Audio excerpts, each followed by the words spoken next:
First ever factory outlet Mukunda jewellery grand opening February 14న సుచిత్రాలో.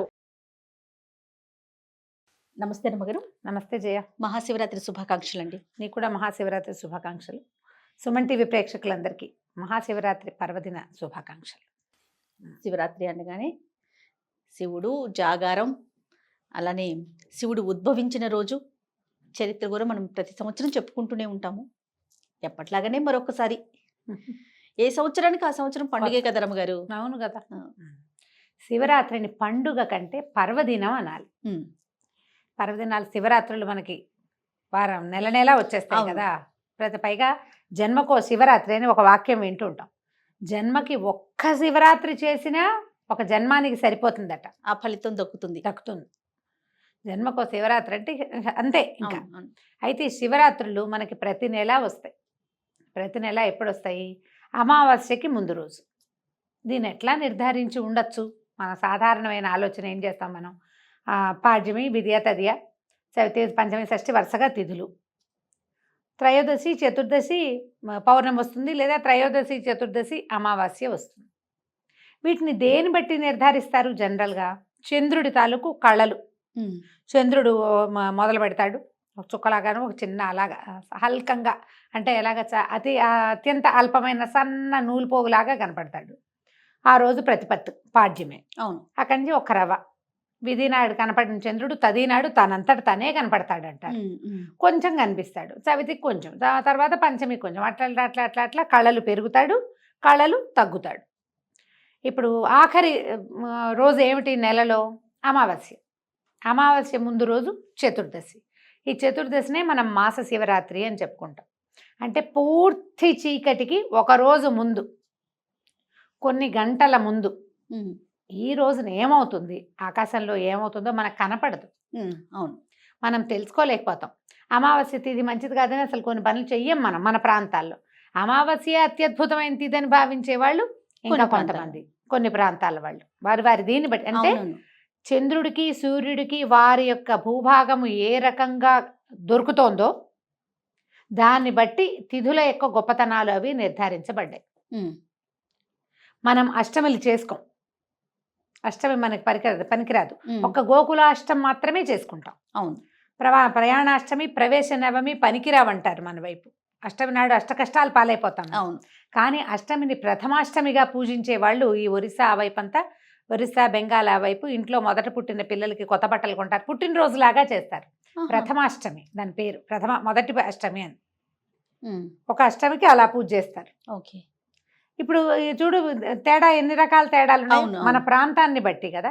అయితే ఇప్పుడు మనకి ఈ శివరాత్రికి ఏంటంటే, ఈ ముందు రోజున, అంటే అమావాస్యకి ముందు రోజున ఖగోళంలో, ఆకాశంలో, అంతరిక్షంలో జరిగే రకరకాల మార్పుల వలన దీనిని శివరాత్రిగా నిర్ధారించారు. ఈరోజు ఏంటంటే చంద్రుడు దాదాపుగా కనపడ్డు. ఆ కనపడని రోజున కొన్ని రకాల నక్షత్ర చలనాల వల్ల శక్తిపాతం జరుగుతుంది భూమి మీదకి అని చెప్తారు. పైనుంచి ఒక రకమైన శక్తి భూమి మీదకి వస్తుందని, ఆ సమయంలో మనం వెన్నెముక నిటారుగా ఉంచి ధ్యానము, ఉపవాసము, జాగరణం చేస్తే మానవ దేహం దాన్ని తీసుకోగలుగుతుందని చెప్తారు. అంత ప్రత్యేకమైన రోజు కాబట్టి మాస శివరాత్రి ప్రత్యేకంగా రాస్తారు క్యాలెండర్స్లో.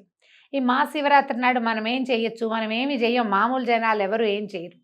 సిద్ధాంతంగా ఒక పద్ధతి ప్రకారము జీవిత గమనం ఉన్నవాళ్ళు పెద్దవారు, తర్వాత ఏమో యజ్ఞయాగాదులు చేసేవాళ్ళు, తపస్సు ఏదో ఒక ధ్యానము అవి అడ్డు పెట్టుకున్న వాళ్ళు, ఈ ఇళ్లలో పద్ధతి ఉన్న వాళ్ళు ఏం చేస్తారు? ఈ రోజున తప్పకుండా శివార్చన చేసుకుంటారు. ఓకే. శివుడికి అర్చన అనగానే అభిషేక ప్రియ శివ, ఆయనకి ప్రత్యేకంగా అభిషేకం. ఆ రోజున ఆహార నియమం పెట్టుకుంటారు. ప్రతి మాస శివరాత్రికి జాగారం చేసే విధానం కూడా ఒకప్పుడు ఉండేదట. ఓహో. జాగరణ చేస్తే విశేషమైన ఫలితం లభిస్తుందని. పర్టికులర్గా ఇప్పుడు మనం చూడబోయే ఈ మహాశివరాత్రి నాడు, ఇది చూడు అన్నిటికీ శివరాత్రి, మహాశివరాత్రి పెట్టారు. దీనికి ఒక్కదానికే మహాశబ్దం పెట్టారు. ఈ మహత్శబ్దాన్ని ఎందుకు చేర్చారంటే అత్యంత గొప్పది. దీని గొప్పతనానికి కారణము సూర్యుడు మకర రాశిలోకి ప్రవేశించటం అయి ఉండొచ్చు. ఆయన మారింది, నడక మారింది కదా. సూర్యగమనం మారిన తర్వాత వచ్చే ఈ పర్టికులర్ రోజున ఈ చంద్రుడు తర్వాత సూర్యుడు వాటి మధ్యకి ఏర్పడేటువంటి భూమి, ఈ లైన్ అంతా కూడా దాంట్లోంచి ఒక శక్తి వస్తుందని, ఆ శక్తికి ఆకర్షితులైనటువంటి వ్యక్తులు ఎవరుంటారో వాళ్ళకి ఆ శక్తిపాతం జరుగుతుందని చెప్పి, ఇలాంటి మహత్తరమైన అవకాశం ఉంది కాబట్టి అందరూ ఇది పాటించాలని ఒక నియమం చేశారు మనకి మహర్షులు. ఈ రోజున మామూలుగా మా శివరాత్రులు చేసుకున్నా చేసుకోకపోయినా మహాశివరాత్రి నాడు శివ ధ్యానం, శివ సంబంధమైన పూజ, శివుడి కోసమే ఉపవాసం, శివుడి కోసమే జాగరణ. అయితే ఏంటంటే మనం ఎంత శివ సంబంధం కలిగి ఉంటామో, శివ ధ్యానం ఎంత చేస్తామో అంత తీవ్రమైన ఫలితం లభిస్తుంది. అదే కాకుండా ధ్యానము అవి తెలియకుండా కూడా తెల్లవార్లు మెలకుగా ఉన్నవాడికి కూడా అది లభించే అవకాశం ఉందని మనకి పురాణ గాథలు చెప్తాయి. రాత్రంతా నిద్రపోకుండా ఏదో కాలక్షేపం చేసిన వాడికి కూడా లభిస్తుంది. కానీ నీకు శివరాత్రి అని తెలిసాక ఏదో కాలక్షేపం చేస్తే కాదు, తెలియక చేస్తే, తెలియకుండా శివుడికి పరమేశ్వరుడికి శివాలయానికి ప్రదక్షిణ చేసిన, శివునికి నమస్కారం చేసిన, ఆలయ ప్రవేశం చేసిన, ఆ రోజున ఆహారం లభించక ఉపవాసం చేసిన, అవకాశం దొరక్క నిద్రపోకపోయినా, ఏవి చేసినా కూడా మనకి శివరాత్రి యొక్క ఉపవాస జాగరణ ఫలితాలు లభిస్తాయని చెప్తారు. మరి వాంటెడ్లీ జాగ్రత్తగా కావాలని శ్రద్ధతోటి, భగవంతుని పట్ల ప్రేమ విశ్వాసాలతోటి ఈ శివరాత్రి పర్వదినాన్ని యథావిధిగా ఉదయకాల స్నానం చేయటం, ఇవాళ 6 గంటల నుంచి తెల్లవారాక సూర్యోదయం నుంచి మరుసటి రోజు సూర్యోదయం దాకా నువ్వు ఏ చిన్న అర్చన చేసినా అది శివుడికే చెందుతుంది. దేని ఫలితం దానికి ఉంటుంది. అందుకని ఏం చేస్తారు, ఏకాహం మొత్తం అని ఆ రోజు తెల్లవారి 6 గంటల నుంచి సూర్యోదయం అవ్వగానే అక్కడి నుంచి స్టార్ట్ చేసి మొత్తం మరుసటి రోజు తెల్లవారేదాకా, శివరాత్రి మర్నాడు తెల్లారేదాకా కూడా పూజ చేసే విధానం కనిపిస్తుంది. దీంట్లో రకరకాల విధానాలు. ఏకాదశి రుద్రాభిషేకం చేస్తారు, 11 రుద్రాలు. ఏకరుద్రమే చేయగలిగిన వాళ్ళు ఏదో ఒక పూట పూజ ఏకరుద్రం చేసుకోవచ్చు. మామూలుగా ఉపవాసము తర్వాత జాగరణ చేసుకోవచ్చు. తెల్లవార్లు పూజ చేసేది దేవాలయాల్లో, మఠాల్లో, పీఠాల్లో, కొన్ని చోట్ల ఇళ్లల్లో కూడా ఓపికమంతులు శ్రద్ధాళువులు కొంతమంది ఉంటారు కదా, వాళ్ళు అలా చేసుకోవచ్చు. మామూలుగా మనలాగా సాధారణమైన వాళ్ళు పొద్దునే శివార్చన చేసుకోవటం, పరమేశ్వరుడికి సంబంధించిన స్తోత్రాలు బోల్డని ఉన్నాయి, అష్టోత్తరాలు అవి ఉన్నాయి, బిల్వాష్టకము, లింగాష్టకము, పంచాక్షరి స్తోత్రము, శివమానస పూజ ఏదైనా చదువుకుని పరమేశ్వరుడికి ఒక బిల్వపత్రాన్ని సమర్పించి, ఏదైనా దేవాలయంలో అభిషేకం చేస్తుంటే దర్శనం చేసుకుని, ఏకరుద్రానికైనా సరే డబ్బులు కట్టి వెళ్ళి తీర్థం తీసుకోవటం, ప్రసాద్ స్వీకారం అంటే మనం తీర్థమే తీసుకుంటాం, వాళ్ళ భోజనం చేయం కదా. అవునండి. ఇలా చేసి ఒక పొద్దు ఉండటం సాధారణంగా నియమం చెప్తారంటే, నక్తాలు శివప్రీతి అని చెప్తారు. పగలల్లా ఉపవాసం ఉండి సాయంకాలం సూర్యాస్తమయం అయ్యి చంద్రోదయం అయ్యాక భోజనం చేయటం ఒక విధి అయితే, ఇప్పుడు మాత్రం భోజనం చేయకుండా ఉండడమే మంచిది అని చెప్తారు. అన్న స్వీకారం చేయకుండా. మరి ఉండలేని వాళ్ళు, అనారోగ్యవస్తులు, తర్వాత బాలింతరు, గర్భిణీ స్త్రీలు, పెద్దవారు, షుగర్ లాంటి ప్రాబ్లమ్స్ ఉన్నవాళ్ళు, చిన్నపిల్లలు, వీళ్ళకి ఎక్స్క్యూజే ఎప్పుడు కూడా. ఏదో తీసుకోవటం. పెద్దవాళ్ళు కూడా అన్నం బదులు వేరే పదార్థాలు తీసుకుని ఫలహారం చేసి కూడా ఉపవాసం ఉండొచ్చు. అంటే ఉపవాసం చేస్తేనే ఫలితమా, జాగరణ చేయకపోతే పర్వాలేదా, ఇలా ఆలోచిస్తారు. చేయగలిగిన వాళ్ళు జాగరణ కూడా చేస్తే మంచిది. శివ ధ్యానంలో జాగరణ చేస్తే మరీ విశేషంగా చాలా మంచిది. ఏంటంటే ఇది పరమేశ్వరుడు జన్మదినంగా భావించేది, ఆయన ఉద్భవించిన రోజు. అది కూడా ఏంటి, అగ్నిస్తంభ రూపంలో ఉద్భవించాడని, అంటే ఈయన నిత్యుడు అని చెప్పబడింది ఈ రోజున. అవును, బ్రహ్మ విష్ణువులు వాళ్ళిద్దరికంటే కూడా ఈయన నిత్యుడని, పరమేశ్వరుడే నిత్యుడని ప్రూవ్ చేయబడిన రోజు అన్నమాట. అయితే ఈయన యోగి, ప్రథమ యోగి అని చెప్తారు. మనకి ఏంటంటే భాష ఎక్కడి నుంచి పుట్టిందంటే పరమేశ్వరుడి డమరుకనాదం నుంచి పుట్టింది.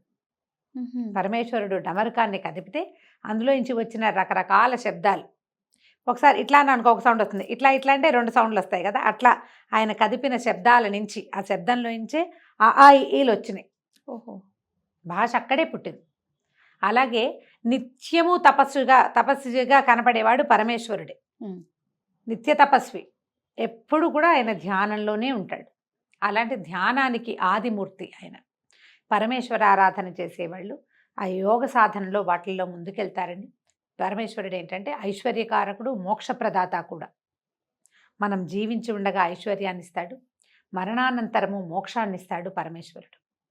అటువంటి పరమేశ్వరుణ్ణి ఇలా పర్వదినాలలో అర్చించే అవకాశాన్నైనా తప్పకుండా సొంతం చేసుకోవాలి. పిల్లలకి నోటికి చెప్పాలి. మనం కూడా ఈ రోజున ఇది పర్వదినం కదా, పైగా సంవత్సరానికి ఒక్కరోజు వచ్చేది. అవును. దుర్భాషలాడడం, అక్కర్లేని మాటలు మాట్లాడడం, అనవసరమైన ప్రయత్నాలకి పోకుండా, పోట్లాటలకి వాదులాటలకి దిగకుండా ఓం నమ శివాయ అనే పంచాక్షరి జపాన్నే చేసుకుంటూ అదే ధ్యానంగా కనుక ఉంటే అద్భుతమైన ఫలితం వస్తుంది. ఈ ఫలితం అంటే మనకి రావాల్సింది ఖచ్చితంగా వస్తుంది. అది ఎప్పుడు కూడా కావాల్సినవి ఇవ్వడు దేవుడు, మనకి రావాల్సినవే ఇస్తాడు. మన యొక్క పాత్రతని గ్రహించే ఇస్తాడు. కానీ ఇది మోక్ష సాధనకి ఈ మహాపర్వదినాలలో అత్యంత అద్భుతమైనది శివరాత్రిగానే చెప్పబడుతుంది. ఈ రకంగా ఈ శివరాత్రి పూజా విధానాన్ని చక్కగా జరుపుకోండి ప్రశాంతంగా. దీని వల్లనే అంటే ఎందుకు ఈ రోజుకి ఇంత ప్రాముఖ్యత వచ్చింది అనేది మనకి క్లియర్గా అర్థమైంది కదా. అవును. ఇంత ముఖ్యమైన రోజుని ఎందుకు పోగొట్టుకోవాలి? జన్మానికి శివరాత్రి ఎప్పుడో ఓసారైనా చెయ్యండి అంటుంటే ఏడాదికి ఓ రోజు చేయలేకపోతామా? అది చేయలేము. చక్కగా మౌనాన్ని ఆశ్రయించి ఉండగలిగిన మహత్తరంగా ఉంటుంది. ఏమీ ఇబ్బంది లేదు. ఓకే. అందులోనూ ఈసారి మనకి శివరాత్రి శనివారం నాడు వచ్చింది. అవునండి. అయితే శనివారం పొద్దున కొన్ని గంటల పాటు త్రయోదశి ఉన్నది, అంటే శని త్రయోదశి. సో శని త్రయోదశి మధ్యాహ్నం నుంచి అంటే చతుర్దశి వచ్చేసింది. రాత్రి మనకి చతుర్దశి ఉండటము దీని నియమం అన్నమాట. సో మరుసటి రోజు మళ్ళీ అమావాస్య వచ్చేసి ఉంటుంది బహుశా, అందుకని ఈ రోజున నిర్ధారించబడింది కదా. ఈ రోజున చేసేటువంటి అభిషేకాదుల వల్ల మనకి శని త్రయోదశి నాడు చేసిన ఫలితం కూడా లభిస్తుంది. తిథి ముఖ్యం కదా. అవునవును. ఆ తిథి వల్ల ఇలాంటి ఫలితం కూడా లభిస్తుంది అంటారు. శనివారం నాడు శివారాధన ఈ శనికి ప్రీత్యర్థం. ఏవైనా మనకి శని దోషాలు అవి ఉన్నవాళ్ళు ఉంటారు, వాళ్ళకి కూడా ఇది మరింతగా ఉపకరిస్తుంది. కాబట్టి దేవాలయాల్లోనూ ఇళ్లలోనూ మన ఇంట్లోనే ఎవరైనా పంతులు గారిని పిలిపించుకుని ఆయనే శివలింగం తెస్తారు మన ఇంట్లో. లేకపోతే ఎలాగాని కంగారు పడి కొనుక్కురా ఒక్కర్లా, ఆయనే శివలింగాన్ని, చిన్న శివలింగాన్ని లేదా పార్థివలింగాన్ని అయినా పెట్టి మన ఇంట్లో అభిషేకం చేస్తారు. చక్కగా దగ్గరుండి అభిషేకం చేసుకోండి, అభిషేక తీర్థం తీసుకోండి. అభిషేకం జరుగుతున్నంతసేపు ఆ మంత్రం మనకి రాకపోతే ఓం నమ శివాయ అని చెప్పుకుంటూ ఉండొచ్చు. నమ శివాయ అని కూడా సులువు కదా. అవునండి. పిల్లలు కూడా ఆ మంత్రాన్ని మనం నోటికి చెప్పించవచ్చు. శివ సంబంధమైన స్తోత్రాలతోటి ఈ పర్వదినాన్ని ప్రశాంతంగా జరుపుకోండి. తప్పకుండా రమ్మగారు. నమస్తే. నమస్తే.